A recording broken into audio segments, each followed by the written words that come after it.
जय हिंद दोस्तों, ईडू जी की जंक्शन में आपका स्वागत है। दोस्तों, इस श्रृंखला के अंतर्गत भारतीय राज्य व्यवस्था के बारे में हम लोग पढ़ेंगे और भारतीय राज्य व्यवस्था के अंतर्गत जितने भी टॉपिक है उसको बारी बारी से पढ़ने की कोशिश करेंगे, समझने की कोशिश करेंगे और साथ साथ रिवीजन भी करेंगे। तो आप मेरे साथ बने रहें और आप इस वीडियो का आनंद लें और अपने तैयारी को दबिश करें। तो भारतीय राज्य व्यवस्था के अंतर्गत इस टॉपिक के अंतर्गत हम लोग पढ़ने वाले हैं मौलिक अधिकार। दोस्तों, ये मौलिक अधिकार बहुत ही महत्वपूर्ण टॉपिक है। तो इससे परीक्षा हो या कुछ भी हो, इससे परीक्षा में बहुत सारे प्रश्न बनते हैं। तो मेरे साथ बने रहें और ये टॉपिक क्लियर होंगे। तो मौलिक अधिकार पढ़ने से पहले हम लोग सबसे पहले समझने की कोशिश करेंगे कि आखिर मौलिक अधिकार है क्या।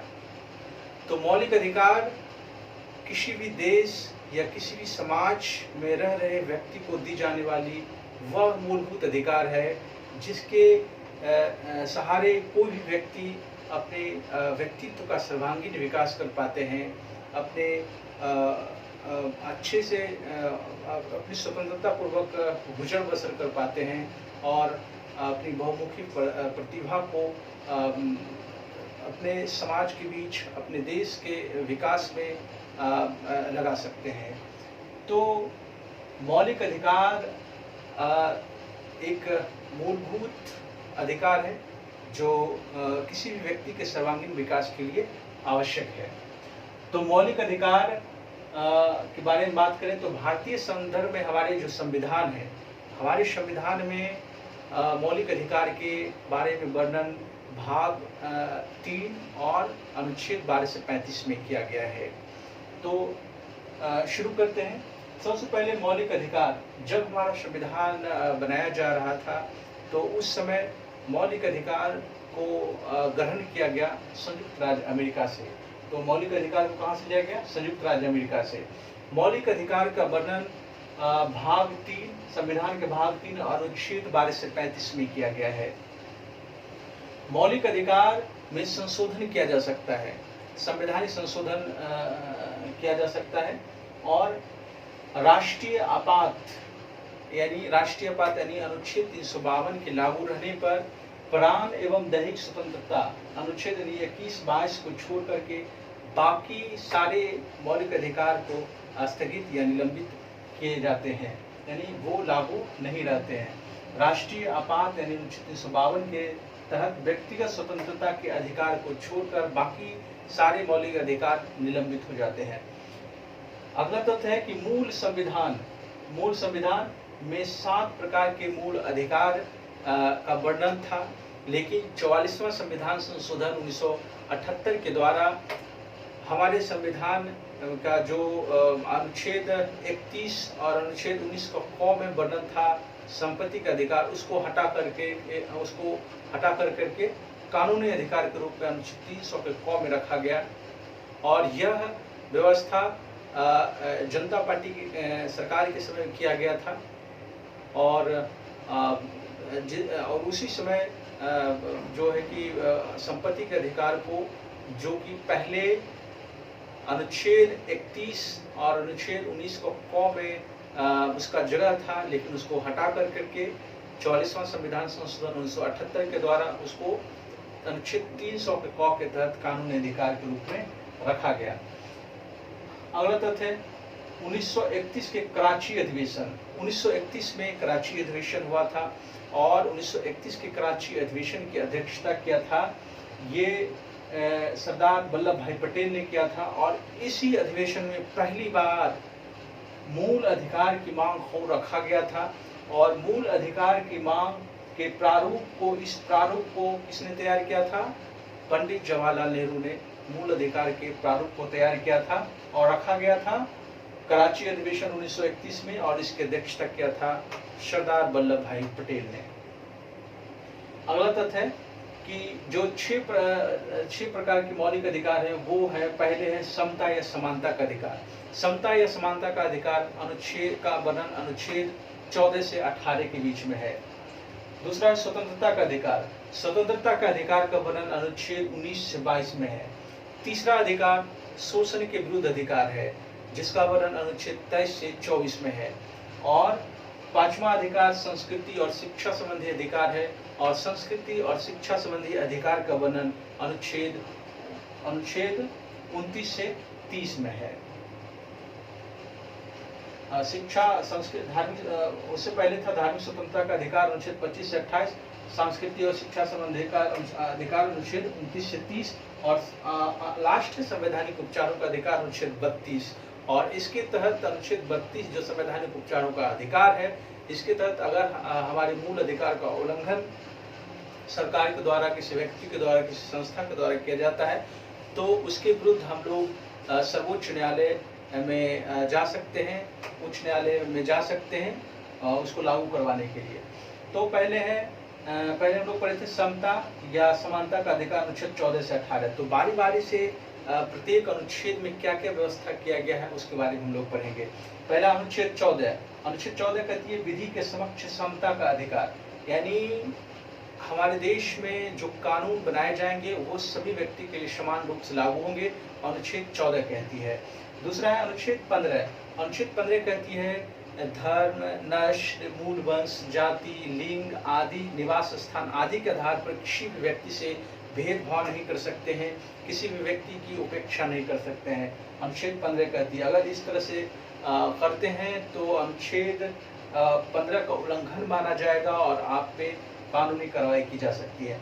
और अगला अनुच्छेद है अनुच्छेद 16। अनुच्छेद 16 में धार्मिक स्वतंत्रता अनुच्छेद 16 में लोक नियोजन के विषय में समता का अधिकार है, यानी सरकार की जो भी वैकेंसीज होगी, जो भी सरकार का जो भी नियोजन होगा, उसमें भारत के सभी व्यक्ति को समान रूप से अधिकार दिया गया है।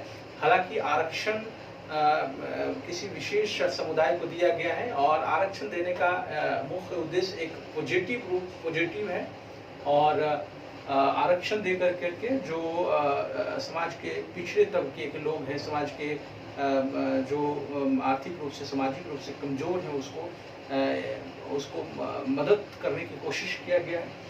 तो फिर हम लोग आगे पढ़ेंगे। अनुच्छेद 17 में अस्पृश्यता का अंत, यानी किसी भी व्यक्ति की छुआछूत, किसी व्यक्ति से छुआछूत नहीं कर सकते, किसी भी व्यक्ति टचेबिलिटी आप अनटचेबिलिटी नहीं कर सकते हैं, छुआछूत नहीं मान सकते। अगर आप ऐसा करते हैं तो आप पे कानूनी कार्रवाई की जा सकती है, अर्थात अनुच्छेद 17 का उल्लंघन करना समझा जाएगा। अनुच्छेद 18 है उपाधियों का अंत, यानी कोई भी व्यक्ति कोई भी उपाधि से नहीं रखा जाएगा। इसलिए नहीं रखा जाएगा, अगर बहुत सारे व्यक्ति को उपाधि से सम्मानित सुशोभित रहेंगे तो फिर समानता कहाँ रह जाएगा, तो कोई ज़्यादा ऊंच नीच दिखेगा। इसलिए जो उपाधि है उसको अंत किया गया अनुच्छेद 18 के तहत, यानी कोई भी व्यक्ति को कोई विशेष उपाधि नहीं दिया जाएगा। जैसे आज़ादी से पहले जितने भी राजे राजवाड़े नवाब हुआ करते थे, उसको एक विशेष तरह की उपाधि हुआ करती थी, लेकिन आज़ादी के बाद जब हमारे संविधान बन रहा था तो इन सारे उपाधियों को अंत कर दिया गया, इन सारी उपाधियों को ख़त्म कर दिया गया। लेकिन अब बाद में जो है कि सेना और विद्या संबंधी जो उपाधि है वही दिए जाएंगे। जैसे सेना संबंधी उपाधि, जैसे महावीर चक्र किसी को देते हैं, किसी को जनरल करके पुकारते हैं, किसी को कर्नल करके पुकारते हैं, किसी को मेजर करके पुकारते हैं। तो ये सारी उपाधियां मान्य होंगी, इसको ये अपवाद में है। और विद्या संबंधी उपाधि, जैसे किसी को डॉक्टर, पीएचडी करने के बाद डॉक्टर की उपाधि लगेगी, इंजीनियर की उपाधि लगेगी, तो विद्या संबंधित यानी एजुकेशन संबंधित उपाधि और सेना संबंधी उपाधि रहेंगे। और जैसे भारत रत्न, पद्म विभूषण, महावीर चक्र, परमवीर चक्र, ये सब भी अनुच्छेद 18 के तहत ही दिए जाते हैं। स्वतंत्रता का अधिकार अनुच्छेद 19 से 22। अनुच्छेद 19 में 6 प्रकार की स्वतंत्रता का उल्लेख किया गया है। पहला है बोलने की स्वतंत्रता, सभा करने की स्वतंत्रता, संगठन बनाने की स्वतंत्रता, कहीं भी आवाजाही करने की स्वतंत्रता, कहीं भी बसने की स्वतंत्रता, और वहाँ पे रोजगार करने की स्वतंत्रता। तो अनुच्छेद 19 में 6 प्रकार की स्वतंत्रता का वर्णन किया गया है। फिर अनुच्छेद 20 में है, अनुच्छेद 20 में दो सिद्धि के संबंध में संरक्षण, यानी अगर किसी व्यक्ति को न्यायालय में पेश किया गया है या दोषी ठहराया जा रहा है, तो वो व्यक्ति अपने खिलाफ गवाही नहीं दे सकते हैं। किसी को जबरदस्ती किसी के खिलाफ गवाही नहीं दिलाया जा सकता है। तो यही कहते हैं कि दो सिद्धि के संबंध में संरक्षण। अनुच्छेद 21 से प्राण एवं दैहिक स्वतंत्रता, यानी कोई भी व्यक्ति को प्राण एवं उसके प्राण की स्वतंत्रता होगी, मतलब कि वो जीवित रहने का अधिकार है, उसको सांस लेने का अधिकार है, उसको निजता का अधिकार है। अनुच्छेद 21 कहती है प्राण एवं दैहिक स्वतंत्रता। और उसको जिंदा रहने की स्वतंत्रता है। एनजीटी नेशनल ग्रीन ट्रिब्यूनल जो राष्ट्रीय हरित न्यायाधिकरण के स्थापना 2010 में किया गया, इसी को ध्यान में रख करके किया गया है कि जो पर्यावरण है, हमारा जो पर्यावरण है, इस पर्यावरण को स्वच्छ रखा जाए। इस पर्यावरण को अगर कोई नुकसान करता है तो उसको उस पर कार्रवाई किया जाए, क्योंकि ये पर्यावरण से जो हमारे शरीर में भोजन मिलते हैं, अनाज मिलते हैं, हवा मिलते हैं, तो ये सारे दूषित होंगे तो उसको जीने में बाधा उत्पन्न होगी। इसलिए एनजीटी का गठन 2010 में किया गया। अनुच्छेद 21 का कॉम है 6 से 14 वर्ष के आयु के बच्चों को किसी भी जोखिम भरे काम, कल कारखाने आदि में नहीं रखा जाएगा। अनुच्छेद 22 कहती है कुछ दशाओं में गिरफ्तारी और निरोध में संरक्षण, अर्थात किसी भी व्यक्ति को अगर गिरफ्तार करते हैं तो उसके 24 घंटे के अंदर